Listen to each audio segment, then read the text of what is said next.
Tää varmaan toimii. All right, we will start immediately. Thank you so much for staying with us thus far. My name is Tyyne Karjalainen. I come from the Finnish Institute of International Affairs, and we are really glad to have all of you here to discuss the past EU enlargement round and now the next EU enlargement round. It was really important for us to have the reflection and to continue the reflection of the lessons learned from the 20 years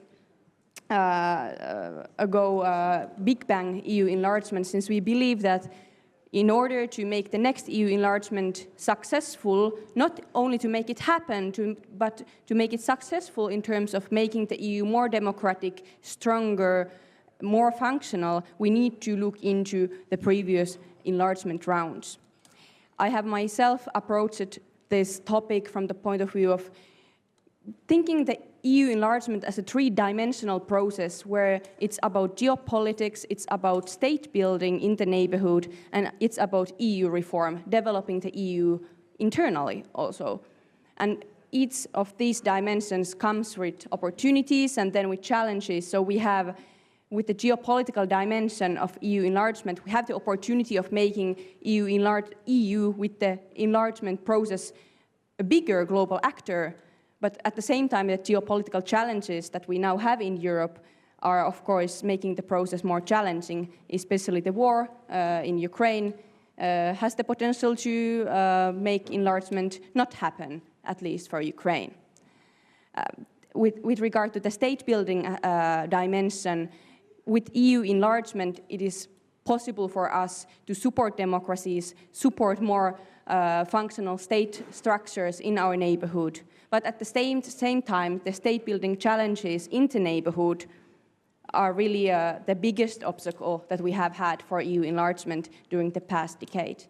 And then, with regard to the EU internal aspect, we have the opportunity to make the EU stronger, more democratic, more functional when enlarging. But at the same time, it has been really difficult for the 27 to agree how to develop the EU.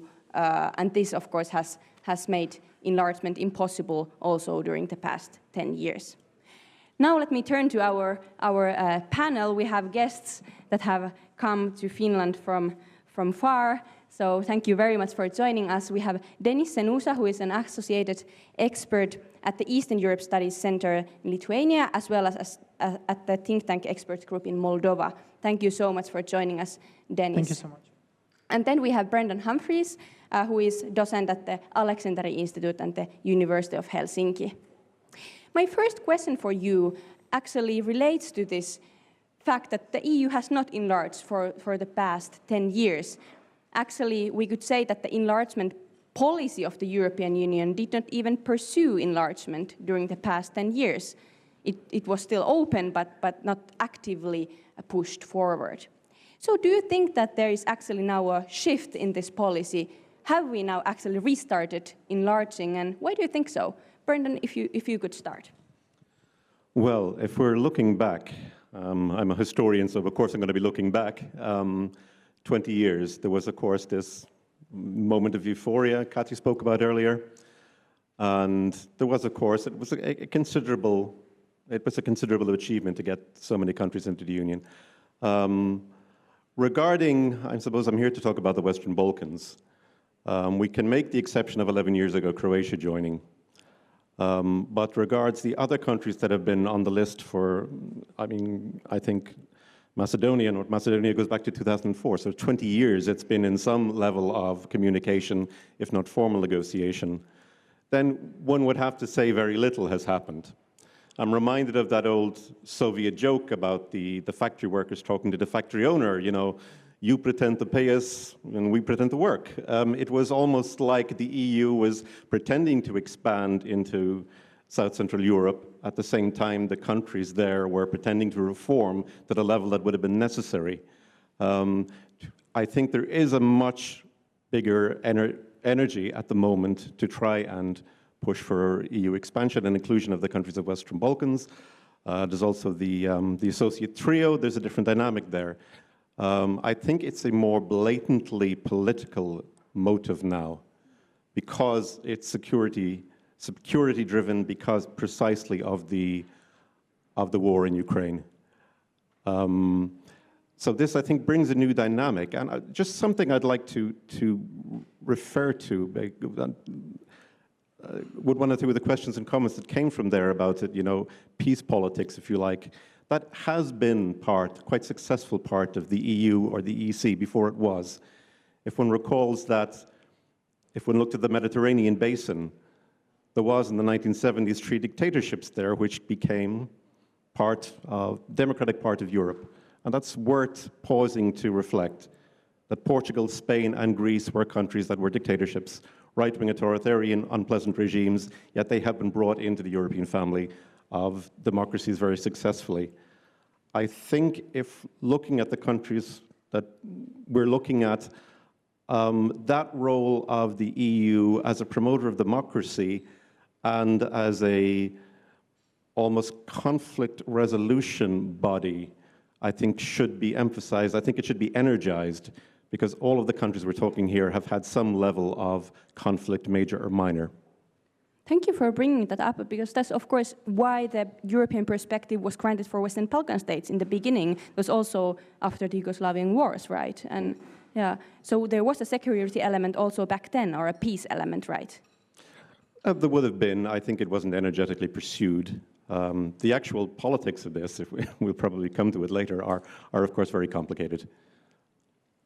Thank you so much. What about Denis? Do you think the EU enlargement has now actually started? I know you follow EU politics really closely. So what's your take on this? Well, I really believe that what we saw in the last 3 years has really changed the perspective about EU enlargement. I believe that we have seen a kind of breaking with the taboo of not talking about enlargement going beyond Western Balkans, because we remember very well that the relationship of EU with Ukraine, Moldova, and Georgia were very restrictive. So they were based on integration to a certain level when it comes to economics, when it comes to trade, but it was no institution, right? It was about a very gradual as well as limited integration. So what happened after Russia invaded the second time Ukraine? I think that we have seen 3 elements that played in favor of having this perspective changed. The first one is the decision of Ukraine to seize the moment and to have a very proactive EU accession policy. I think that exactly policy and diplomacy. Ukraine is the country that has opened the door for the others in the Eastern Partnership region, and we have to admit that. So today we have 3 countries, including Ukraine, that have this perspective clear, right? And we have Armenia that is coming after the former 3. As well as we have a situation where these 3 countries with association agreement and DCFTAs, they were already involved in a certain degree of European integration. They have been implementing EU norms, EU directive standards. So we don't speak about countries that had no preparation for anything linked to such a complex process as European integration. And then the third component, or the third driver, is obviously the security reason, is the Russian factor.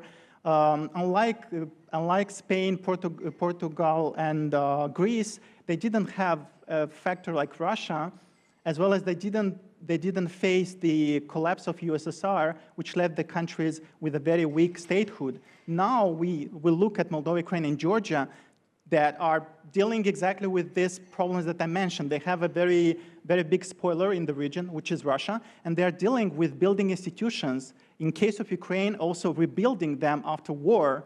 So all these somehow elements should be taken into account when we speak about the current process of EU enlargement. But what is for sure clear is that the EU is not afraid anymore about talking that enlargement is possible, and actually also energizing the Western Balkans by talking that enlargement is possible where it is wanted, and where it is also a political willingness to actually do reforms. And we see this discrepancy between Western Balkans and Eastern Partnership countries exactly at the intersection of these 2 elements. There is willingness, as well as there is kind of like geopolitical purpose for further enlargement. It's great that you brought up this state building. element that we actually have been doing this already with the Eastern Partnership countries as well, Ukraine and Moldova and Georgia.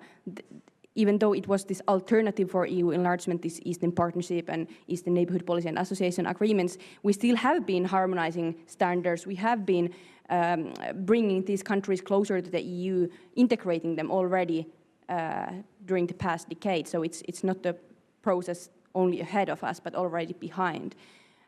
But why I ask this is, of course, because I am personally concerned that not all the obstacles that prevented EU enlargement during the past decade have faded away. For instance, the political obstacles, France blocking because they want to reform the EU first, or other member states blocking because they are afraid of Russian reactions if the EU enlarges towards the east.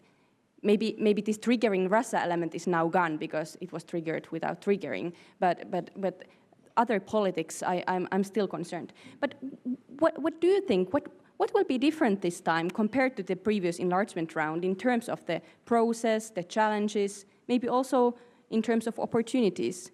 Do you, Denis, want to start this time? Well, I believe that if we have a frozen conflict in Ukraine, then we can say goodbye to the enlargement process in the East. I think that this is one of the key obstacles that we have to avoid. So whatever solution will be found in Ukraine will mark and will actually influence the entire region. So we have to have clarity about the security situation of Ukraine, because this will obviously influence the rebuilding of the country, which is necessary to join the EU, as well as will give an energy to the entire region. Moldova is dependent on that. To a certain extent, if Russia is done with Ukraine, if we speak in such terms, then Georgia will be the next in the line, because we see what is happening in this country with fundamentals, which are very important for actually improving the democratization of the country, as well as creating this institutional elements of rule of law, functional institutions, de-oligarchization, which, by the way, is a very important criteria when we speak about the reforms in these countries. So I believe that somehow the tone of the process in the region will depend on the situation in Ukraine and whether the conflict will be frozen or not. But we also have to admit that there are problems and hidden crises that take place in Georgia and Moldova, not related to, again, vested interests, oligarchs, or the attempts of oligarchs who are not in the country to influence the situation in the country through hybrid cooperation with Russia, or the weak institutions. And the weak institutions is something that takes years to build. It's not just about bringing the EU money to Moldova. Moldova is the weakest one, to Moldova, and then suddenly the country will be functional. It's about reforms that takes years, as well as human resources. Unfortunately, when you have a country whose population is shrinking, I don't think that you can really speak about sustainable processes. So there are issues that not so much are discussed in the public because we are focused on the Russian threat, which is a real one, again, but there are others that have to be discussed. And I hope that even today we can also touch upon them because they are existential issues for countries like Moldova. What about Brendan? What do you think? What will be new this time or different compared to the previous enlargement round in terms of the process, the objectives, the challenges? Well, just from my notes, I mean, one expert on this has said, I mean, that the three ways of approaching it are the potential problems of bilateral disputes, secondary security challenges, and third, domestic politics. I know there's also the technical issue of QMV, of qualified majority voting, that may or not be brought in, that would at least reduce the possibilities then of bilateral disputes. Of course, speaking of the Balkans, the most notorious of this was, of course, Greece's veto on Macedonia and North Macedonia. Once that was resolved, how very Balkan, the Bulgarians decided they had an issue with Northern Macedonia, and Greece currently has a outstanding or a growing problem with Albania. So those bilateral problems are seemingly perennial, and in fact, as the union grows, the potential of them is more. Now, from a technical point of view, if that means changing the voting away from always unanimous on decisions, I don't know how that will go if there is the political will to do that. Again, that can be objected to from within the union itself. So I think that's a rather technical way of approaching it. I do take the point of the security issues are first and foremost there. How to read those dynamics is very hard indeed. Of the Western Balkan countries, the ones most likely to next join the EU are Montenegro and Serbia. Montenegro is a small country, very small population. It's relatively unproblematic despite its eastward leanings. Serbia is much more complex. It is the biggest country in the region. And at one level, we could suggest that the immediate fears of Serbia joining under its present regime is that would we have a second Viktor Orban within the Union and carry through those sort of disruptive politics. Serbia's connections with Moscow are loud, clear. At the same time, the Serbian government is actually arming Ukraine, not talking about it very much. The current Serbian government is rather good at playing several sides against each other, not least China, which is another significant factor in the region now and a growing factor in the region. So yes, there's very complicated politics to be done there. It's good that you raised this point that actually we expect the candidates to align their foreign policy really closely with the EU, since our foreign security defense policy in the EU are unanimous and the decisions are taken unanimously. At the same time, you also mentioned this gatekeeping, the role that the member states have, not only in the end of the accession process, but also at every phase when chapters are closed. And I think this is something where they are now discussing whether we could proceed with majority instead of unanimity. I would then turn again back to these candidate countries. I'm myself focusing on Ukraine, where of course the war is the biggest challenge. It is not only that the Ukraine might not be able to join the EU during the war with not controlling the border, but also it cannot effectively conduct the reforms. It cannot effectively implement the EU acquis as long as the war is ongoing, because it's of course taking all the resources. And adopting the acquis is a small thing compared to the implementation, where you actually need to have both the administrative as well as the economic resources to actually have the EU legislation or EU acquis implemented at every level. But I know that you are geographical experts as well, so I would ask you to reflect. Maybe we start from Brendan this time. If you could somehow tell us, how do you see the process ahead for the Western Balkan states? You already told us about Serbia, but what about the others? What should we expect, actually, in terms of challenges? Well, I think one challenge is, sort of came up earlier, is expectations. And what we're going to see is probably a series of, if I want to give it a soundbite, of honeymoons and hangovers, of countries that think that EU membership will be a silver bullet, that it will cure so many problems, and then the expectations within countries. I mentioned Northern Macedonia earlier, and there's very interesting work been done on it by my friend and colleague Andy Gran, who's spoken about the kind of what he called privileged commentators and what he's called a supervised reform of Northern Macedonia, which has for 20 years been told by various levels of experts. He lists the UN, the US, the EU, the OECD, and NATO, who more or less give instructions to North Macedonia, particularly the current American ambassador seems to be he's seen as a kind of a pro-consular figure. So there's very low expectation of what enlargement will bring, and probably the sense that there's going to be another bunch of pushy Westerners telling us what to do. But that might also lead to a very low level of disillusionment hopefully when membership happens. If we were to look at, on this theme, look at Bosnia-Herzegovina, which is obviously post-Dayton has enormous political problems, a uniquely complicated political structure. It's barely one state. We know it's more or less de facto two, the Federacija and the Republika Srpska. But there is also resented Western presences there. If they are necessary Western presences, that's nonetheless, if you take into account the feelings of local people. What's the actual office in question? Where is this? Yeah, pardon me. I mean, somebody who oversees the actual oversees Western interests and EU interests in Bosnia. And the office is generally resented on the ground, even if quite distinguished people like Carl Bildt have held this office. Again, very low expectations. That again may work that hopefully when Bosnia is part of the Union, that there won't be a big disillusionment because there has been engagement with Western institutions and so on. We spoke earlier informally about the very, very high expectations that are now in Albania. 92% of Albanians are in favor of joining the Union. If we look realistically, this chair seems to be collapsing beneath me. It is actually collapsing. Can we have a new chair, please? It's really looks not secure anymore. Maybe you can carefully... Well, I could just stand up for a moment. Yeah. It has come to the end of its career, I So, believe. yeah, I just move that one out of the way. Ah. Yeah. Perfect.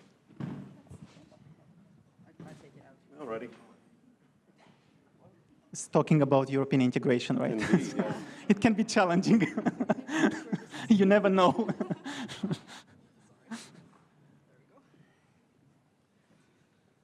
Thank you so much. And it would be also interesting to hear about Kosovo, which is very dear, and we know a lot about it here in Helsinki. Well, I mean, that's another enormous technical problem, and I don't know how these circles can be squared. There should not be a territorial dispute for two countries which are seeking to enter the Union, and there is a territorial dispute in Kosovo, Serbia. There's been efforts to try and get some minimal level of agreement or recognition, but the relationships between Pristina and Belgrade are generally very poor. We saw actual violence there last year. Mitrovica in the north remains a flashpoint. We hear EU voices saying we do not want another Cyprus situation, but Cyprus is still in the Union, so that might be a rhetorical trick to allow this in, but there would need to be significant compromises.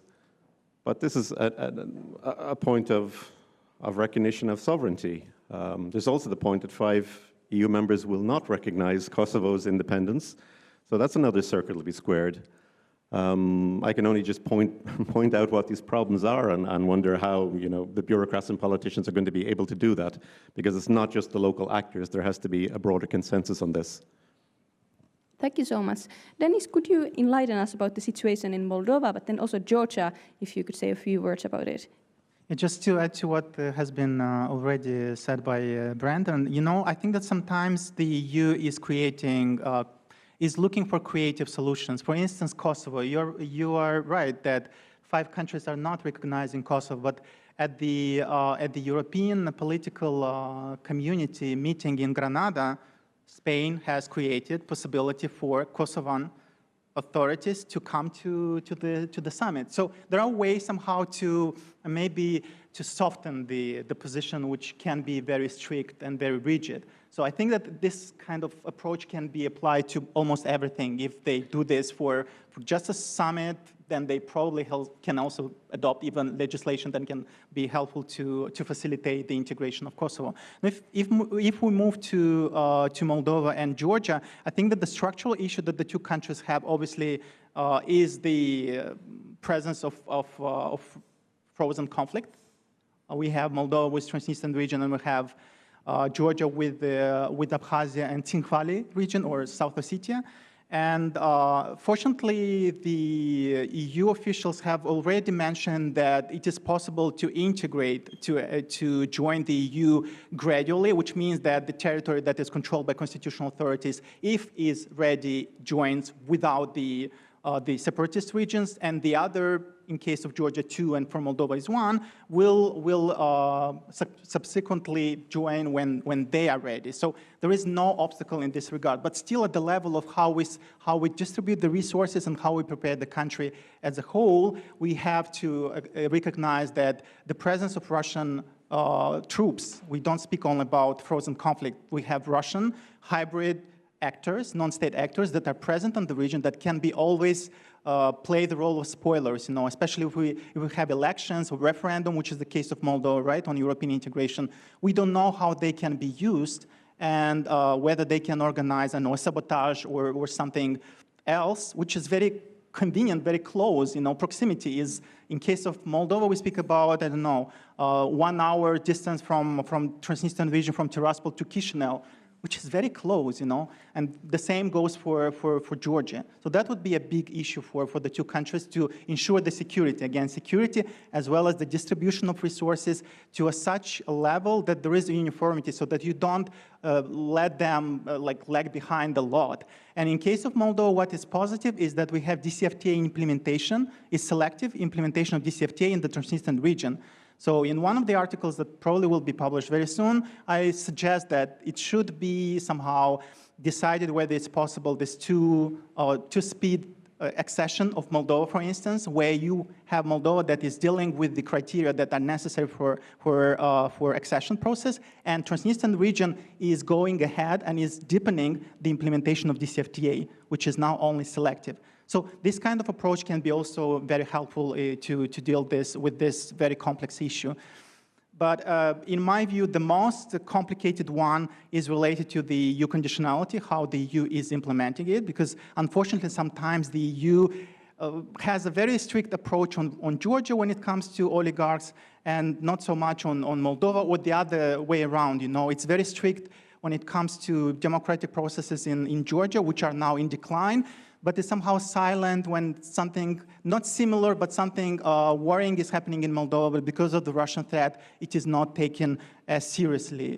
The priority is to counter Russian, for instance, disinformation, rather than to ensure the pluralism of opinions. So this kind of playing with different priorities is also that the EU has to think about. And maybe the last thing that I would add in this regard is the emulations of autocratic policies. And Georgia very well, it's doing exactly this now. It has two neighbors that are autocracies. It's Russia and it's Azerbaijan. I know that we speak a lot about Russia, but let's be honest. Georgia has a wonderful relationship with Baku. They are dependent on gas supplies from Baku, and they are implementing policies that are common for Russia and for Azerbaijan when it comes to repression against civil society organizations, against journalists and think tanks and whoever is criticizing the government. So we have this emulation of policies that are of autocratic nature and unfortunately are coming from Orban. That's why we speak about urbanization of different parts of neighborhoods of the EU, and we have to deal somehow with that because Serbia is doing the same as is doing Georgia. And if we see a very radical change of political nature in Moldova, I can assure you that we will have the same policies that are now implemented in Georgia in Moldova. We already have now opposition that is both pro-Russian and pro-EU in Moldova, speaking about the necessity of having very similar NGO-related legislation in Moldova because the NGOs are not playing the role of honest brokers. So the domestic politics and the way fundamentals are implemented, it will be very crucial for having a positive perspective for the three countries in the Eastern Partnership region. Thank you so much for bringing up this challenge, because this is really relevant for us also to reflect when we are talking about how to develop the EU enlargement policy, how to somehow make the process as fast as possible, as effective as possible, support the pro-EU, pro-democratic actors in the candidate states, while also not being too effective so that we actually remove all the political competition in the candidate countries and then decrease the democratic kind of diversity and in the candidate states. I think that's really relevant, and especially in terms of Moldova, where we are now fighting the Russian disinformation and limiting the media space with the help of the EU actors as well. Brendan, how would you develop the EU enlargement approach, the methodology, based on your research on the Western Balkans especially? Well, I mean, I'm just looking at, the various chapters which should be opened and closed before Montenegro and Serbia have full accession. The metrics are not very good. Open Montenegro 131 open, 3 closed. Serbia 22 out of, 33 or 36, only 2 closed. Again, I'm going back to how do you square this circle? How, at a strategic level, how much does the EU want Serbia to join the Union. At one level, I think it wants to draw Serbia away from the actual attraction of Moscow and Beijing, Moscow politically, Beijing I think more economically, yet at the same time running the risk of getting another, a greater Orbanistan within the EU. As I said, Vucic's government is somewhat hard to read. It says loudly it's pro-Moscow, it's also pro-EU. I think the problem is, even if Serbia is considered to be a limited democracy at the moment, or a flawed democracy, there is attention paid to the voters. There's a low energy for the EU. Only 40% of people are in favor of it. And even some of what you would see as the opposition figures are not necessarily that enthusiastic either. As you know, I think one of the reasons the EU wants Serbia involved is its large lithium deposits there, which are essential for electronic cars, and that's a big EU strategy, the electronification of transport. So that's a big, and it seemed to be a big environmentally friendly strategy, which it is, but the controversy of Rio Tinto, who have got a contract then to carry out this lithium mining in Serbia, it's opposed by people on the ground, and there's a strange, broad church of people opposing it. Some are Serbian nationalists who are just against the West anyway. Others, for instance, are actual green politicians and activists. I'm thinking of, for instance, Aleksandar Markovic, who is what we'd call a green politician, a progressive. At the same time, he feels the EU's interest in this is what he calls neo-colonial. So there's, again, pull and push factors there. I think, again, expectancy on the ground is something that has to be taken into consideration. It's good that you brought up these various interests that the EU also has in terms of enlargement. And one new one is what I heard, especially in Paris, is that it makes sense to integrate Ukraine in the EU because then we also have very well-trained, very well-equipped army contributing to the European security and defense policies. And I think this is not actually so problematic from the point of view of the candidates, at least what I hear when interviewing officials from the candidate states, is that they also want to contribute. They also want to be useful and show that they are not only going to benefit from the EU, but they are also bringing in something. So I think that's an interesting point of view as well. What about, Denis, how would you develop the EU accession process, the enlargement methodology? Well, I think that the ideas that were brought up by different think tanks in Brussels about staged accession and the fact that the membership can be reversed, reversible EU membership is something that can change a little bit the debate, because now we have for granted kind of like for instance, now Georgia has obtained the EU membership status, EU candidate status, and then it thinks that regardless how it acts, it will preserve it, which is not the case anymore if we look at the fact that if fundamentals are broken, if fundamentals are declining towards autocracy, then the EU should simply cancel the EU candidate status. I know that this is not a very popular opinion in Georgia. Nobody among those who, by the way, protest, they don't support this idea. But I think that this is a way to somehow set or draw the red lines, because it's impossible to, to place the cat and mouse game, because sometimes we really see how they are studying how the EU is acting. They know exactly which are big events, the biggest events, and then they adjust their policies at home depending on how the EU, is running its electoral cycles. Do you think that they adopted the NGO or the foreign agent law? had the European elections just like that. They knew that it will happen. They knew that it will take some time for the EU to react. They knew that the EU will be busy with creating the Commission. All of that is very well understood. And there are also different consultancy agencies in Brussels that are giving them this, kind of like what to do, what not to do, when to do, and so on and so forth. So I think that they are also studying and assessing the EU. Is not only the EU that can understand and can use somehow its leverages, including conditionality, in order to shape the European integration speed in these countries. So we have to be aware of that. They are also smart. They are also capable to adjust themselves, and they are smaller. So they are more flexible. They can do what the EU is not able to do because the EU has the unanimity clause, right? So they had to send Orban to take a cup of coffee in order to adopt a decision on Ukraine. That was the most creative way they did it. But when we speak about one small country like Georgia or Moldova, we will have probably, 10 to 20 options how to react and when to react to the benefits of the ruling parties that are willing to stay in power. And by the way, also, in order to obtain funds from the EU, one of the things that was mentioned by the prosecutor, the chief prosecutor of European Union, Kövesi, Laura Kövesi, so she was in Moldova, and she was saying to Moldovan journalists, you have everything you need to do the reform on corruption, on fighting corruption.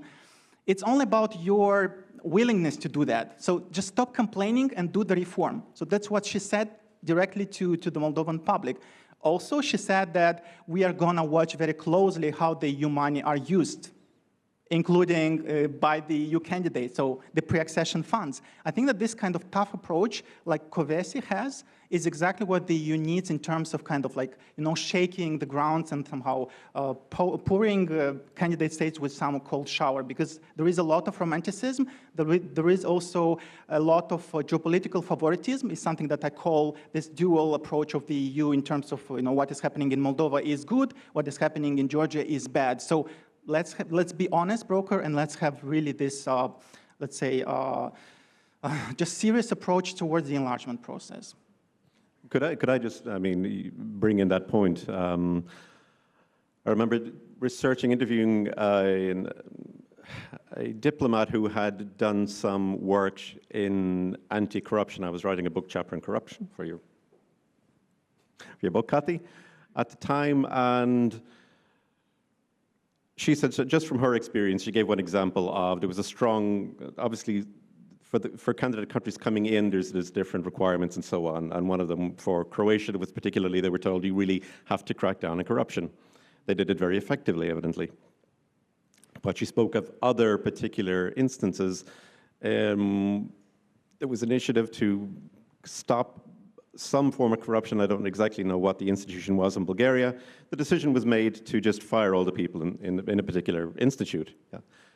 They rehired people into the institute, and the corruption went on. It was not the individuals, it was structural. It was not individual agents. So that is a case, I think, of Brussels rather poorly misreading from outside sort of a local factor. And I think there's enormous possibility for misreadings of that to happen, not just in terms of corruption, but in other aspects across the political and civil sphere. I'll turn to the audience questions in a minute, but just one comment, exactly because it's so difficult for the EU to also know how, or to be expert on the local levels and understand what's going on actually in the candidate countries. So I have realized that when I have asked in the candidate countries, interviewing officials, do you see it problematic how closely the EU actually monitors and follows and, of course, like dictates the state-building process? Usually what I hear is that, no, this is actually great. We want very strict monitoring, and especially if the EU teams up with the civil society actors, with the local actors that would be doing that watching and monitoring anyway, because they are the experts on the local conditions and on the local dynamics. They can actually spot that, hey, this legislation, this draft is actually not what it seems to be, but this can even increase corruption and not actually fight it. Next, I will turn to questions from the audience. Do I have Yes, please go ahead, and let's have very short questions, so then we have also time for the answers. Hello, my name is Olga Kantakoski. I was promised a couple of minutes, so I have important comments for the auditorium. I work in the research project on the Balkan penal nationalism, and I've done extensive field work in 5 Western Balkan countries. So what I want to say is that the EU, we must be realistic, is currently in limbo concerning what to do with this region. Based on my own research, I would suggest to increase scrutiny of the region because indeed, after the initial democratic breakthrough, the countries have all faced democratic decline and returned to semi-authoritarianism. It's the case with all Balkan countries. Yugo nostalgia, even among the younger generations, students who have studied in Europe, and they still have EU phobia. In Serbia, the popular denial of genocidal extermination in Srebrenica, war criminals convicted by the Hague Tribunal are still considered national heroes, unfortunately. I mean, on the popular level. In Kosovan officials deny the destruction, vandalism inflicted to Serbian religious sites, churches. In Kosovo, there is an immensely low level of political culture, even among governmental officials, and sometimes shockingly low level of professionalism. I had conversations with about 60 governmental officials, NGOs, journalists, locals, etc. Corruption, the case of Macedonia is particularly notorious. One Bosnian prison director used the opportune moment to pass to the Finnish government his request to donate gym equipment instead of an outdated one, because, as he told, they will steal everything. He meant the government. The COI, the Council of Europe, is a major problem in the region. I think that the EU should conduct a very thorough audit of its work, especially in Bosnia. Huge money is spent annually, for example, on prison reform, and no results. It's an opinion of academic experts in Bosnia. Still high level of crime. 3 Balkan countries are in the top 10 European countries with the highest level of crime. Police violence, unfortunately, is widespread. I myself experienced it. Their punitive mentality of population, very limited development of alternative sanctions, low value of academic expertise. I've heard complaints from each and every professor and academic expert in the Balkan countries. And very big social sector. And was there some questions? Yes, please. Yes,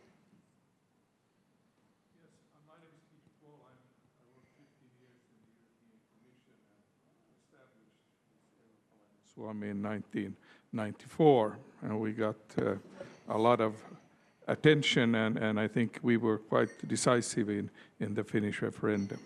But concerning enlargement, I think there are 3 very important words. The first is opportunity.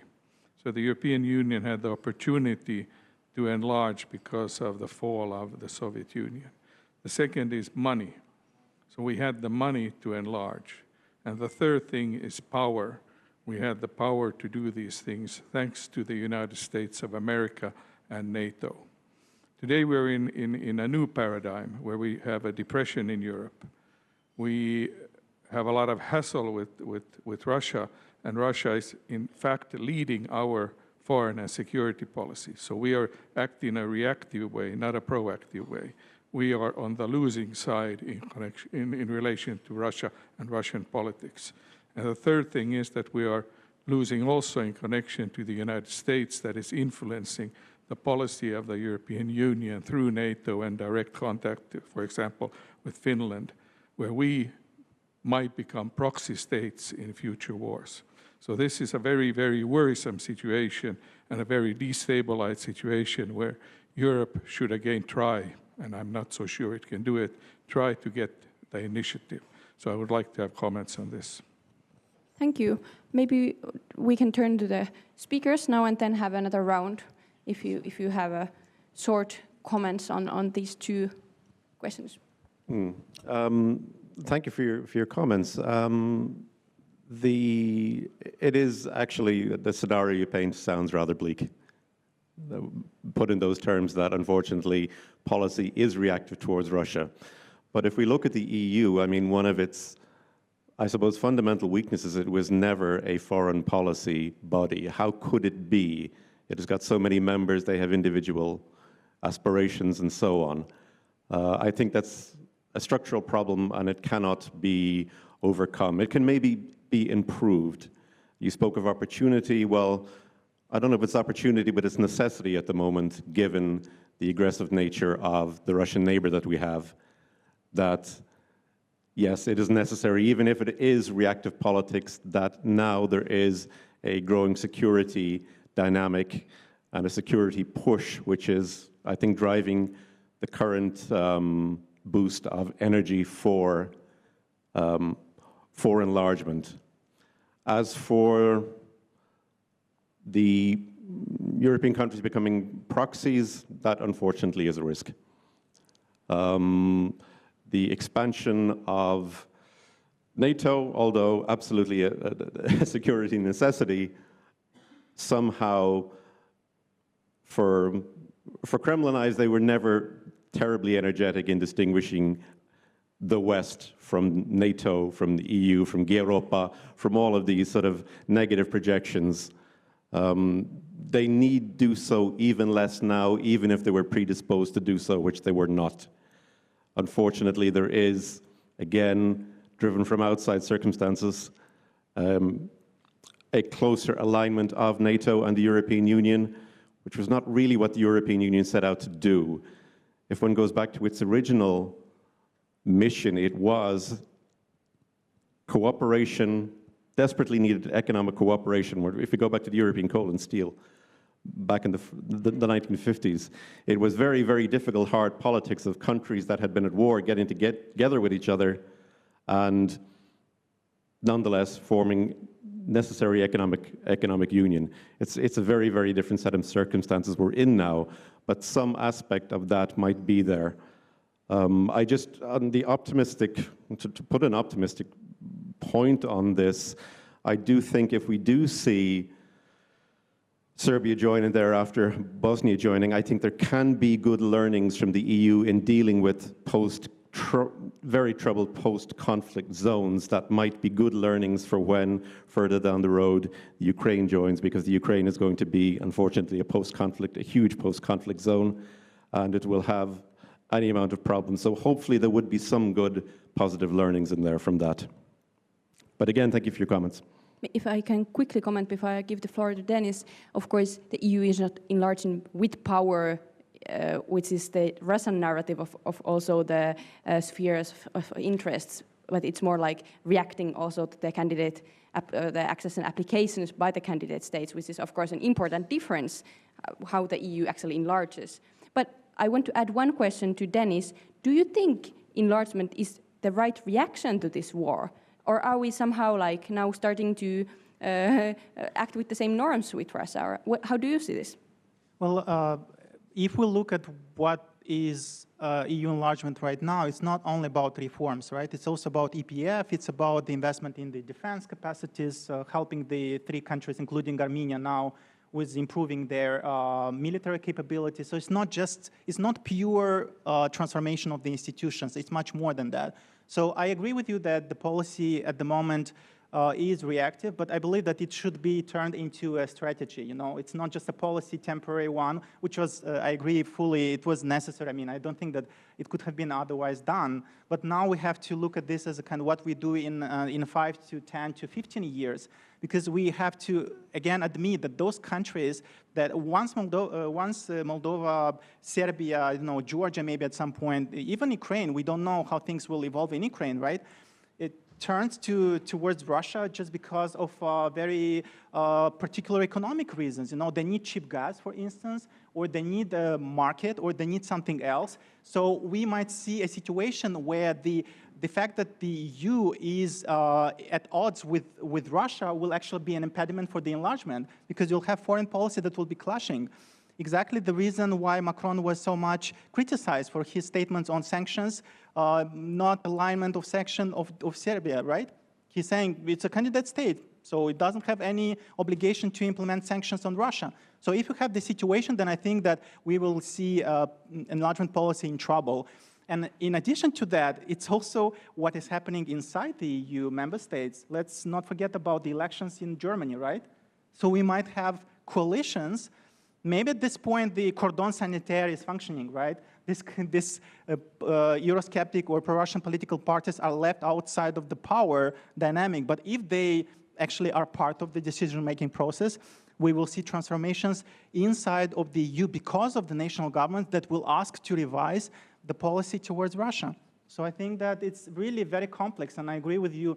The challenges our colleague raised, they are real, but I think that the EU should be, again, a serious player, a geopolitical player, and a geopolitical player is looking ahead, like 5, 10 to 15 years, not just what will happen within the next macro-financial framework up until 2027.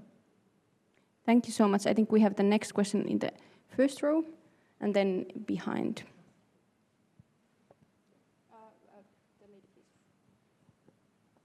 Yes, Jana Juzová, Europeum Institute from the Czech Republic. I have two quite concrete questions to both panelists. So first, Brendan, you were talking about the Kosovo-Serbia issues and non-recognition issues related to Kosovo. Given the place that Kosovo has in Serbian national myths, let's say, and the whole foundations of the Serbian nation and statehood and so on, referring to the Kosovo battle in the 14th century, etc., do you think the EU has any leverage on Serbian elites to actually push them to at least de facto recognize Kosovo and be able to move forward? Meaning whether it can offer membership, economic incentives. Is there anything that could actually work? And a second question to Denis. All countries of our region of Central and Eastern Europe in the past have been dealing with insufficient administrative institutional capacities, insufficient expertise during the difficult accession negotiations, because this is a very robust task. How do you think Moldova will be able to deal with this once it actually starts the negotiations process itself? And do you think the partnership with NGO sector, with academia, civil society, is there potential, is there enough trust already between the government institutions, state administration, and these organizations to be able to build on this foundation to help bridge the gap? Thank you. And then the man in red shirt, please. Ari Puheloinen is my name. My sense is that there are two processes that are intertwined very much, or at least they should be intertwined. The enlargement on the one hand, and a reform of EU's decision-making system on the other. And it's not easy to imagine a functioning union with a number of members, something like 32, 33, 34, or even further. So I think a reform is a prerequisite for good enlargement. So I wonder if you would share your views on this. Thank you so much. I think now we need to turn back to our speakers. So please respond to the questions, and also this is your final statement, please. Okay, well, you really asked the wrong guy, because I wrote a doctoral thesis on the resonance of the Battle of Kosovo 10 years ago. I'll keep this brief. Interestingly, I've mentioned President Vučić several times. Looking at some of his statements, his party is a breakaway from Vojislav Šešel's radical party. Šešel was, as you know, was tried in The Hague. For some reason, he was found innocent, which is strange. So that's part of the base Vučić deals with. But he has said, I think cautiously, that we have to realize that we have lost Kosovo. In my years I've been involved in that issue, I always asked, contacts in Belgrade, who will be the first politician to openly say that Kosovo is lost, because everybody knows it is. And it's not coming back. It's not. They're not going to re-sue for entry, so it's plainly gone. The response I got very directly from one leading opposition figure and sociologist there is Yitzhak Rabin. And this is a country, of course, which had a political assassination in the Prime Minister Zoran Đinđić. So there's a fear that the first the first leading politician, whether it was a president or prime minister, who was going to be the one to say out loud, Kosovo's gone, was taking an enormous risk, not only politically, but potentially with his life. Now, Vučić has more or less sent out a message like that. My own subjective experience, I can't back it up with facts and figures, is that many people in Serbia think Kosovo's lost. It's gone. It's not coming back. One or two at least welcome it. I just think this is a problem. We don't have to deal with it anymore. It should be internationalized. I think, I mean, this is something of a reductive formula, but nonetheless, it may be instructive. If I think of Kosovo as what it is, a border conflict, I think it's closer to Northern Ireland than it is to Israel-Palestine. Now, Northern Ireland was resolved. It took great energy from outside actors, a great deal of political will, a great deal of goodwill. It also exhausted itself from within, and that is a factor that's often overlooked. Israel-Palestine it'll be with us eternally, I think. I see that Kosovo is, I don't want to say solvable because I don't think conflicts really get solved, but they can be reduced to a point in which they are no longer a huge factor. I think there should be mechanisms within the EU to do that. Certainly carrots and sticks, another bad metaphor, of membership of the EU was important in helping to resolve the conflict in Northern Ireland. How the actual mechanics of that worked is harder to detect, but certainly it put an atmosphere and a discourse of getting on that may have sort of trickled down into people actually getting on. But there was, as I said, enormous outside factors in that, both the government of the Republic of Ireland, the British government, and of course the Americans were very good in resolving that. I think somehow it is solvable. There will always be the risk of, like, the flare-up of violence there last year. But 25 years on, there's always the risk of a flare-up in Northern Ireland, and it's usually over security issues or policing issues, as was the case in Kosovo. I mean, there's a lot of work to be done there, but I do think in that way it can be reduced to a point that is not a sticking point. Thank you so much. And Denis, please. Yeah, I will try to be as quick as possible, though your question is very complex. I really believe that there is already effort that is done exactly from this perspective. So civil society organizations, including external experts, and I was telling you during the coffee break that we have also examples of consultancy which is offered by the experts from the Western Balkans, where we know that the enlargement doesn't work. But the idea that Moldova and probably Georgia at some point, but also very much Ukraine, is in need of this expertise because for Ukraine, you know very well, you have people who left the country, you have people who are facing the war, they are dealing with too many issues. In Moldova, the situation is because of the lack of professionals that are working in the state institutions. And I think that that's where your question is coming from. If this knowledge is not absorbed, is not stocked within Moldovan institutions, I don't see any future for EU enlargement that will include Moldova. Because we have a lot of projects, we have a lot of consultancy contracts that are expiring, that have an end.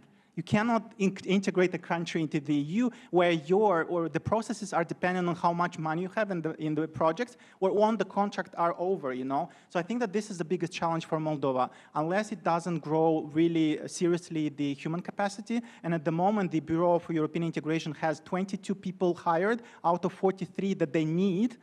I think that they are in trouble, and I think that similarly goes for Ukraine, which is in the second stage of the process, and for Georgia it will be probably a problem because now they are at the first stage, and most likely they could stuck in that situation if the elections on 26th of October go in a, let's say, wrong direction. Let's put it this way. Thank you. And I didn't touch upon the reform. I just quickly, I believe that what will be the bullet, probably the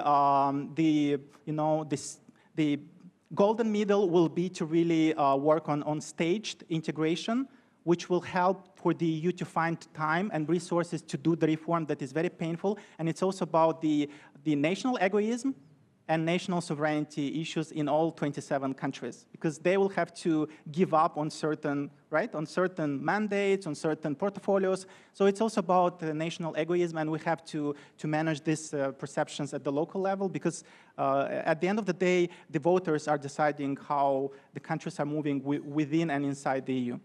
Thank you so much. I think we have succeeded to turn I think we now need to close this session. Thank you so much for following the two panels. First the looking back panel, and now in this session we have turned the lessons learned into something forward-looking. Thank you so much, Denis and Brendan, for the time.